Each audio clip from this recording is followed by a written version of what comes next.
답안 클리닉 밴드 모범 답안 해설을 시작하겠습니다.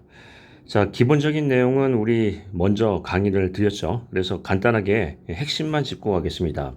여기 이제 나온 그 자료들은 모범 답안이라서 비교적 이제 좋은 답안인데 그 부분에서도 이제 문제가 분명히 있죠. 그 핵심만 짚어보면서 한번 정리를 해보겠습니다. 자, 왼쪽에 이제 저탄소 콘크리트. 이건 가장 중요한 건 뭐죠?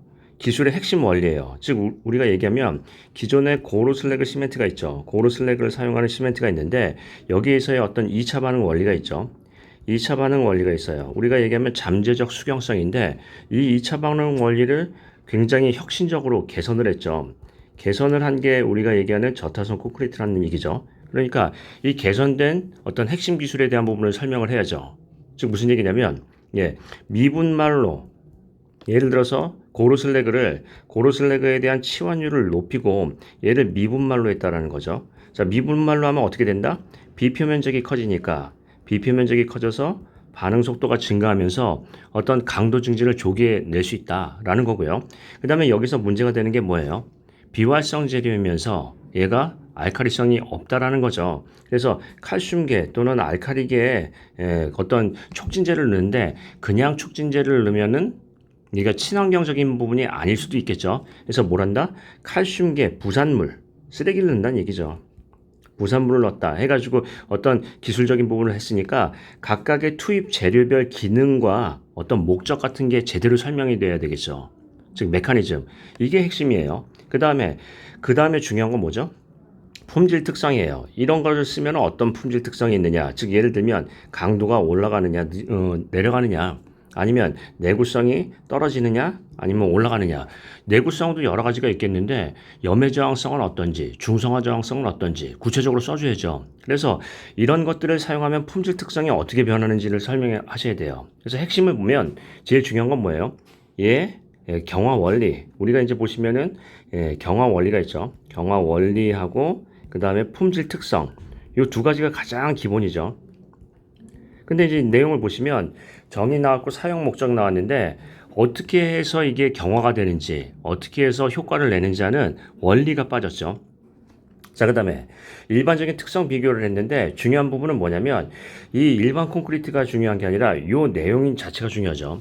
저탄소 콘크리트가 내구성이 좋은지 나쁜지, 아니면 조기 강도가 올라가는지 떨어지는지, 아니면 장기 강도 측면에서 유리한지 불리한지, 그걸 이유와 내용을 써줘야 되겠죠. 그래서 이런 부분에서 발췌된 품질의 어떤 단점을 어떻게 한다? 개선 과제로 풀어낼 수 있기 때문에 가장 기본 아이템은 뭐예요? 첫 번째 경화 원리하고요. 품질 특성, 이게 가장 기본이죠. 그래서 이게 정리가 돼야 돼요. 우리가 이제 매번 얘기하지만 기중차라는 걸 공부하십니다. 기중차. 자, 기본 아이템, 중요 아이템, 차별 아이템. 가장 중요한 기본 아이템, 요걸 모르면은 기본 점수를 맞을 수가 없죠. 그야말로 기본이에요. 여기서는 기본 아이템은 뭐예요? 경화 원리, 품질 특성이에요. 아니, 어떻게 해서 굳고 이걸 쓰면 좋은지 나쁜지는 알아야 되는 거 아닌가요? 자, 그 정도로 정리를 하고요. 그 다음 보겠습니다. 확장 레이어 공법. 자, 이거는 어떻게 설명을 할 수 있죠? 기존에 재래식 타설 공법이 있어요. 우리가 이제 매스 콘크리트 타설 공법인데 얘는 어떻게 하죠? 수하열이 너무 크기 때문에 분할 타설을 한다. 수하열 때문에요. 근데 얘는 확장 레이어 공법, 즉 ELCM 공법은 어떻게 하는 거예요? 분할 타설을 하는 게 아니라 연속 타설을 하는 거죠. 댐축 방향으로 연속 타설을 하기 때문에 시공 속도가 빨라요. 이렇게 할 수 있는 이유가 뭐였죠? 빈배합이기 때문에 유슬럼프의 빈배합이기 때문에 수하열이 적기 때문에 이렇게 타설할 수 있는 거죠. 그러면 이렇게 타설한다고 본다면 여기는 왜 이런 것들을 했나요? 공기 단축을 하려고 한 거 아닌가요? 그러면 공기 단축을 하려고 이렇게 했다고 한다면 공기 단축 방안 같은 걸 제시할 수 있겠죠. 마지막에 예를 들면 장비의 조합이나 진입로나 이런 타설 속도 아니 타설 순서 이런 것들요. 타설 순서나 또는 장비의 조합이나 이런 것들을 조절을 해서 공기 단축을 하는 공기 단축 방안을 할 수 있나요? 왜 그러냐면 이 공법 자체가 공기 단축을 목적으로 하는 것들이죠. 그렇기 때문에 이런 부분에서 어떤 사례를 공기 단축 방안을 얘기할 수 있나요? 그 다음에 두 번째, 이 연속 타설 공법에 대한 부분에서는 이음이 없다라는 거예요. 그리고 이음을 시공 중에 한다라는 거예요. 그래서 이음이 부실할 수 있다. 그래서 어떤 얘기를 꺼낼 수 있다? 이음부의 지수대책 이런 얘기도 꺼낼 수 있나요? 있죠. 여러 가지를 얘기할 수 있고요. 그 다음에 이 부분은 다짐을 할 때 다짐을 우리가 이제 보시면 된반죽이라 어떤 바이백, 즉 별도의 장비를 이용해서 다짐봉을 쑤셔 넣어서 어떤 압력을 줘서 넣은 다음에 다짐을 하기 때문에 다짐에 대한 부분에서 품질이 떨어질 수 있어요. 그러니까 다짐도 향상 방안 쓸 수 있나요? 다짐 향상. 이런 부분을 생각해야죠. 자, 그러면 기본 아이템이 뭐냐라고 볼 때 기본 아이템은 뭐예요? 재래식댐과의 어떤 방법, 시공 방법의 차이점이죠. 즉, ELCM이요. ELCM 확장 레이어 공법과 재래식 공법 간의 뭐의 차이점? 시공상의 차이점. 해서 콘크리트에서의 시공은 키워드를 어떻게 구분한다? 개비운 타다, 양이마 찰거, 운반, 타설, 다짐, 양생, 타다, 개비운, 타다, 양, 이, 마, 철거 이렇게요. 그래서 이런 부분 운반 방법 비교, 타설 방법 비교, 다짐 방법 비교, 양생 방법 비교, 이음 방법 비교다. 그래서 이제 얘기를 꺼낼 수 있는데 실은 이게 가장 기본이에요. 이게 기본이자 이게 다죠. 그렇게 얘기할 수 있어요. 그래서 이 부분에서 ELCM과 재래식 방법과의 어떤 차이가 있는지 부배합이다. 예를 들자면 ELCM은 비인배합이고 얘는 부배합이다 하는 거고요. 운반 방법도 틀리고 다짐 방법도 각각 틀리죠. 그런 부분인데 결국은 중요한 것을 강조한다. 기중차에서 중요를 강조한다면 뭘 한다?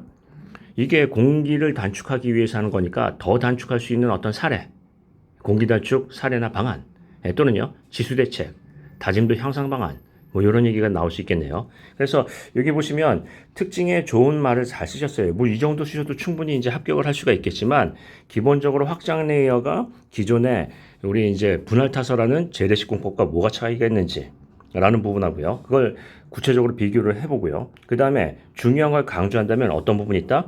여기 밑에 이제 수화열에 대한 온도균열 대책을 얘기를 하셨는데 물론 콘크리트니까 온도균열을 얘기를 할 수 있겠지만 얘는 수화열이 적게 나는 빈배합이에요. 그래서 연속 타설을 할 수 있고요. 그래서 수화열보다는 뭘 얘기할 수 있다? 다른 부분을 강조할 수 있겠죠. 이해되시죠? 자, 그 부분을 생각해 보시고요. 다음 가겠습니다.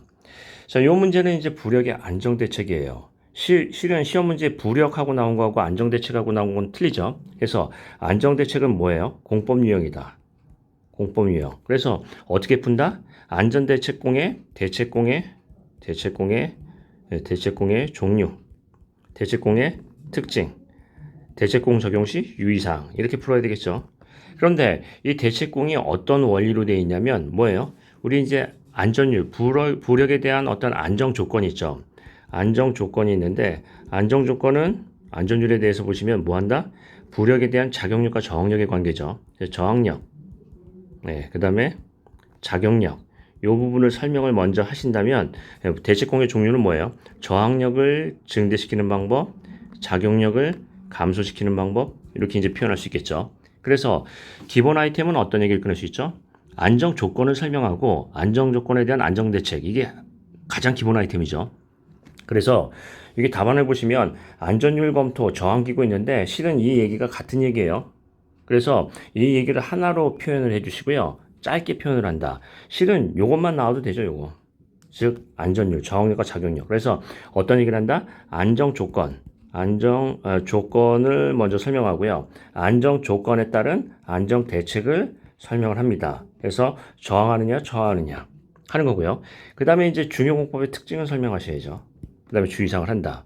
근데 이제 여기 이제 마지막에 보시면 슈어키 설치 사유 있어요. 이런 것도 이제 중요한 것을 강조한다면 어떻게 하시는 게 나아요? 강조한다면 경험화, 사례화.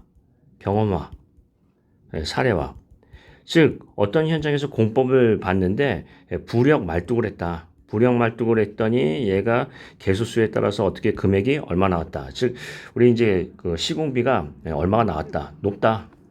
근데 얘를 슈어키를 설치를 했더니 전단 키를 설치했더니 시공비가 얼마 안 들더라. 당연히 부력 말뚝보다 전단키가 적게 들겠죠. 그래서 얘가 경제성을 우수해서 얘를 채택했다는 그런 경험화된 사례로 하는 게 더 낫겠죠. 즉 기술사에 대한 부분은 논리적인 부분도 중요하지만 경험화된 답안을 더 굉장히 이렇게 높게 쳐주기 때문에 점수를 획득하기 위한 방법 중에 하나는 뭐예요? 경험화. 자, 그렇게 보시고요. 자, 그 다음 문제 보겠습니다. 최근 부식도 평가 방법을 잘 쓰셨어요. 예, 정의가 나와 있고, 그 다음에 부식도 평가 방법에서 여러 가지 이제 방법을 얘기를 하고 있습니다. 실은 이제 자연전이법, 분국정법, 편면전이법, 여러 가지 전기화학적인 방법을 많이 쓰죠. 자, 그렇게 돼 있고요. 여기 이제 아쉬운 점은 이런 몰리모식도는 별도로 뺍니다. 자연전이법의 측정 원리, 이렇게 쓰시고요. 그 다음에 이제 특징과 주의사항을 썼는데, 요 정도 하면은 점수가 딱 59점 나오죠. 즉, 종류, 특징, 유의사항. 한번 보겠습니다. 현장에서는 어떤 문제가 있나요? 실무에서는 어떤 문제가 있나요? 이제 예를 들자면 이렇습니다. 전기적인 부분이나 화학적인 부분이니까 토목하시는 분들이 잘 몰라요. 아니, 이런 그 어떤 그 철근 부식도를 평가를 하려면 기본적으로 어떤 지식이 있어야 되는데 잘 모른다는 거죠. 그리고 현장에서 만약에 관리나 관리 감독을 하려면 어떻게 해야 되나요? 그래서 그런 부분에서 현장에 대한 관리 감독자의 어떤 체크리스트도 있을 것이고요. 중점 관리해야 될 부분이 있어요. 예를 들자면 이 부식도 평가 방법을 하기 위한 장비가 우리가 이제 장비가 있는데 이 장비가 검교정은 제대로 돼 있나요? 캘리브레이션이 제대로 돼 있나요? 또는 이 장비에 대해서 처음에 들어올 때 이 장비에 대한 어떤 제조 번호나 시리얼 넘버나 이런 것들에 대한 시험 성적서는 제대로 있나요? 그래서 이런 부분을 얘기해 보겠습니다. 현장에서 부식도 평가를 하기 위해서 현장에서 책임 관리자, 책임 기술자 또는 이제 그 기술사가 관리해야 될 항목은 무엇인가요? 또 특히 주의해야 할 부분은 무엇이죠? 그래서 이런 부분, 검교정이나 시험 성적서나 이 부분에 대한 어떤 측정 방법에 대한 신뢰도에 대한 평가가 필요하다라는 얘기를 하고요. 또 측정자에 대한 어떤 자격이나 이 부분에 대한 어떤 경력 기준 이런 것들도 검토를 해야 되겠죠. 그래서 계속 얘기하지만 부식도 평가 방법도 중요하지만 이 평가 방법에 대해서 현장의 관리 감독자는 무엇을 해야 하는가 하는 현장, 실무에 대한 얘기가 들어가야 되겠죠. 지금 기술자는 평가 방법에 대한 부분도 중요하겠지만 이걸 어떻게 관리 감독하는 것도 중요하지 않을까요? 그래서 자꾸 어떤 얘기를 꺼낸다? 실무 또는 현장 얘기를 꺼내시는 게 좋고요. 아니면은 뭐 사례로 이런 얘기도 꺼낼 수 있죠. 신뢰도 평가 사례 해가지고요. 이게 어차피 비파괴 검사다 보니까 비파괴 검사를 두 개를 한 다음에 쪼아내기를 해서 부식도에 대한 부분을 유관 관찰을 했는데 어떤 방법이 더 신뢰도가 있더라. 그래서 이런 방법을 했다라는 얘기를 꺼낼 수도 있을까요? 그렇죠. 그래서 어떤 얘기를 자꾸 꺼내신다? 경험화된 답안, 사례화된 답안에서 자꾸 어떤 얘기를 해요? 실무, 현장 얘기를 머릿속에 넣으십니다. 요게 안 들어가면 합격이 어려워요. 자, 그런 부분 생각하시면서 하십니다. 이번 주에도 잘 하셨고요. 수고 많으셨고요. 다음 주에도 항상 생각하는 건 뭘 얘기를 한다? 실무, 현장. 현장에 입각한 답안을 써주시길 바라겠습니다. 자, 마치겠습니다.